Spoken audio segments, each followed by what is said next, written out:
This episode of Things You Can Hear With Your Ears is brought to you by Things You Can Hear With Your Ears. That's right, we pay for all our own stuff.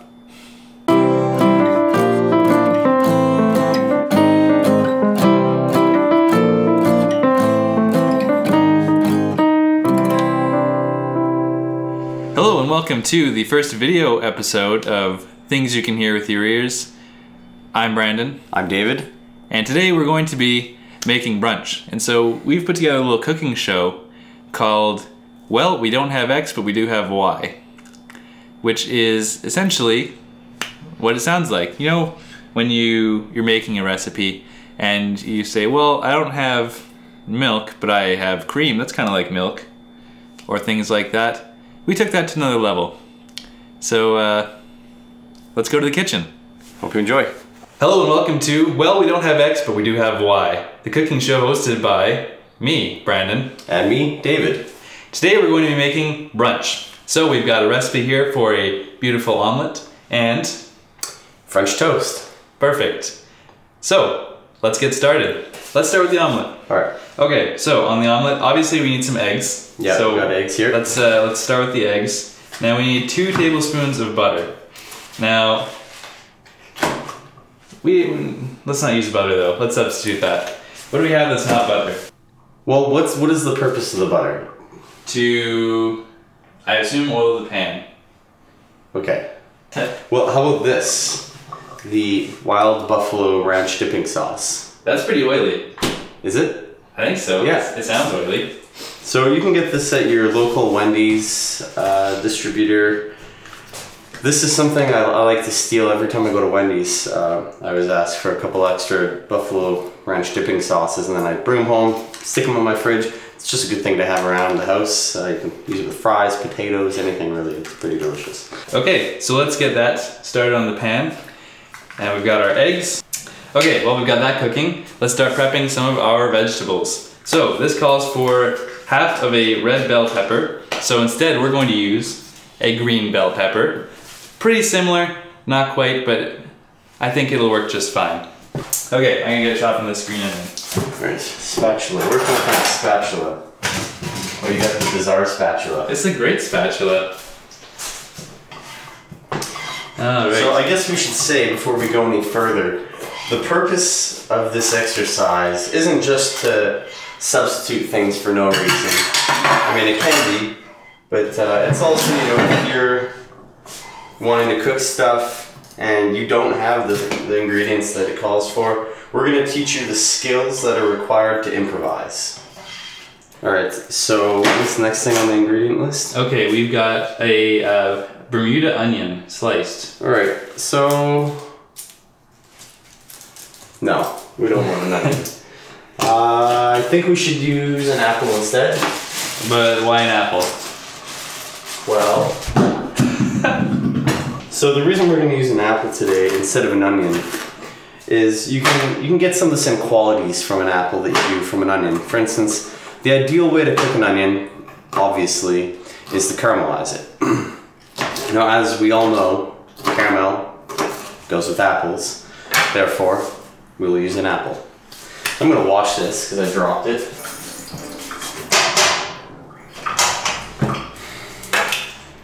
So we're gonna make a classic 3-egg omelet today. Now, do I want to peel this? It's in the oven. That's super low. Okay, for those of you like Dave who don't know how to cook an omelet, the key is speed. You want to turn your grill high, and you want to get it in and out as fast as possible. I'm not even making it up. Jamie Oliver told me that once in a YouTube video. Okay, so we've got this beautiful omelet coming along. We're going to let that cook for a few minutes. So as I get a little omelette-y, it looks kind of weird with the sauce right now, but that's okay, I'm trusting it. Okay, so this might be a bit of a stretch, but I think I got a substitute. For mushrooms. Because we don't have mushrooms, but you make soup out of mushrooms, so I was thinking, oh, maybe we could use some mushroom soup instead. But we don't have mushroom soup, but we do have chicken noodle soup, which, like mushroom soup, is a soup. And so that should give us approximately the same idea or flavors as mushroom would. So we'll add that in later. Okay, go check this out. Okay, so we got our meat that we're gonna be cooking. Yeah, we have falafel that expired in July of 2014. But it's frozen, so it's okay. How do you cook falafel? No idea. There aren't even any instructions on the back. Alright, so we have our apples diced up nicely here. So those should be able to go in pretty close to the end. Maybe we should cut them in half. What do you think? That's a great idea.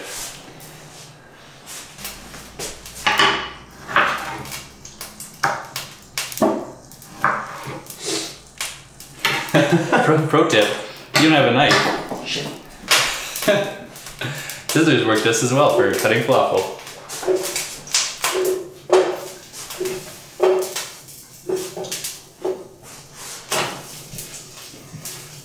Now I'd like to make a quick thank you to our sponsors. I'll thank Christina for letting us use these very pretty aprons. Trying to get any food on the apron. I know that's the purpose, but she's told me they're mostly for looking pretty and not actually for keeping food off of you. Sure, let's throw some peppers on that one. Okay, yeah, let's saute them together. That's good. Good idea, good idea.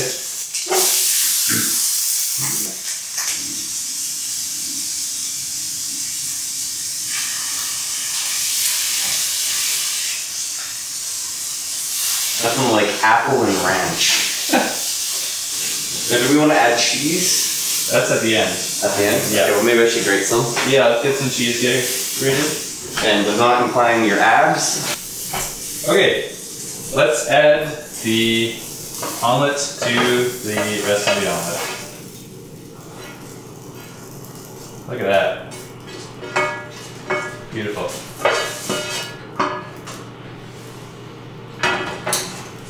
Okay. Now we're going to carefully fold. 3 eggs probably wasn't enough for this omelet. That's okay. Live and learn, people. Live and learn. So. We need the cheese. We need the cheese. Oh yeah. Let's cheese it up. All right. Dave's got some cheese grated here. And open the omelet back up. Let's get that cheese going in there. Cheese is like the glue to an omelet. So if you don't have your cheese, you really don't have much of an omelet. You know, as a kid, I was quite the entrepreneur, or I had the entrepreneur mind. I was always coming up with inventions that I wanted to come up with. And, I shouldn't, put this out there on the internet because someone could steal it, but I'll say it anyways. I just wanted to come up with edible glue. For situations like this, like let's say you don't have cheese or you don't want to use cheese, but you want it to stick. Edible glue. That's genius. I think it might already exist. I know. So we're going to put that on low and let the cheese melt and let that finish up a little bit while we start making our French toast. So, French toast. We don't have a recipe for this one, so we're kind of wing it. Let's start with the toast. All right. Or the bread. So we don't really want to use bread because we're poor college, university students, and we don't have bread. So we've got corn flakes. That might be a little messy. We have pierogies. Maybe we should just use bread. That's probably a good idea. So I feel like if you don't have bread, you're probably not going to be wanting to make French toast to begin with. People always want what they can't have. So. And this is the part of the show where our computer crashed and the audio stopped working. So we saved the video and we saved the audio from the first half, but audio might get a little shaky from here on. But enjoy it. So maybe we should cornflake crust our French toast. Yeah. Pro tip, keep all of your breads in the freezer. That way you can make them last really long. Also then when you go to use it, it's really inconvenient and you have to microwave it.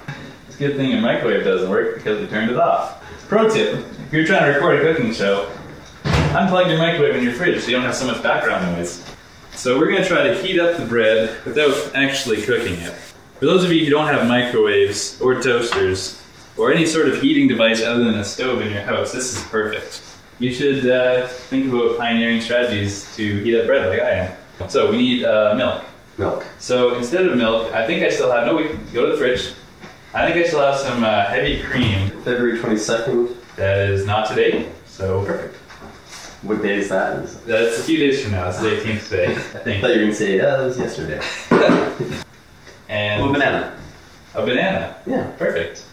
This bread should be, oh yeah, it's getting nice and warm. For those of you who don't know how to open a banana, we're going to teach you this right now. So, well, I already did it, but pretend like I didn't. You're probably thinking, oh, okay, you didn't try it already. It hasn't been opened. Wrong. Never open it from this side. This is, you know, I would say this is how monkeys do it, but this isn't how monkeys do it, you know, which is precisely the problem. Monkeys open it from this end. And it's quite easy. You just pinch it and you peel. And that's how you get the classic 3-peel banana peel. Okay, I'm gonna prepare the eggs. Give that the old whipperoo.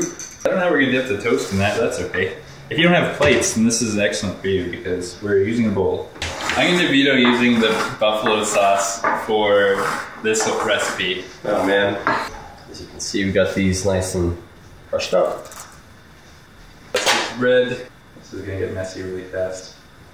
And then let's put the bananas on.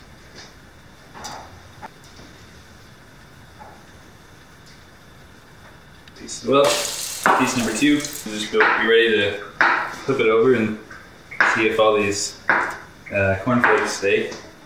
What's that even mean? I don't know. Gonna find out, I guess. Oh yeah, we need to banana this.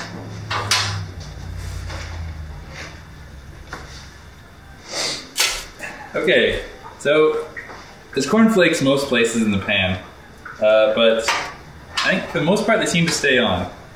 So that's a good sign. Let's see how this guy's doing. Oh yeah, that's looking like something. There are a lot of children walking by.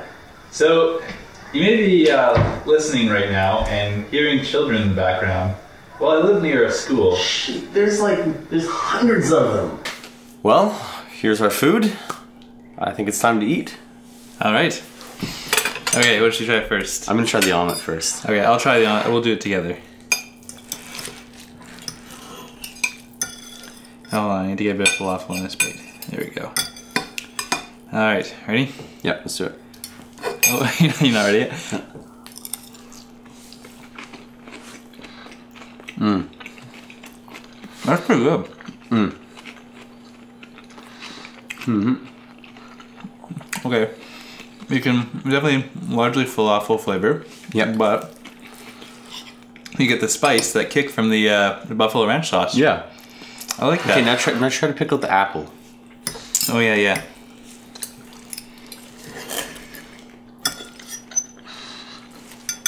Not gonna lie, the apple tastes quite good in there. Mm-hmm. You get a little bit of sweetness. Mm-hmm. That's good. Do we have syrup? Oh yeah, we do. Okay, so let's go out of 10. What do you think of our impromptu omelet? I'm gonna give it an 8.5, 8.5. Yeah? Yeah. I'm gonna say this is probably one of the better omelets I've tasted in my life. This is actually probably the best omelet I've ever had. I can go with an 8. All right, so we're gonna, I don't know if it's cheating to add a bit of, I'm just gonna add a little bit of syrup. You can add as much as you want.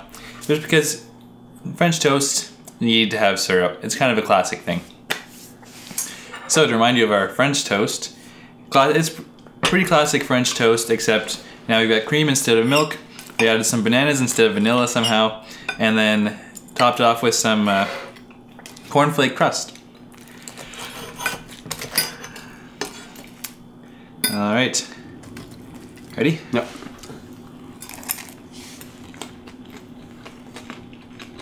A little cold. It's been a few minutes since we made this, but it's not about the temperature, it's about the flavor. And you know what? The flavor's pretty good. It is good. This is a good breakfast or a good brunch. So there you go. Even if you have not, even if you have maybe a third of the ingredients as a recipe, it doesn't mean you can't make the recipe. It just means it'll turn out a lot different than they intended. And often better. Mm-hmm. Well, whatever time of the day it is for you, we hope that you have a good time of that day. Yeah, and if you have any questions or comments, Okay. Bye. Goodbye. Taquai out. This almost actually amazing. Good call on the buffalo sauce.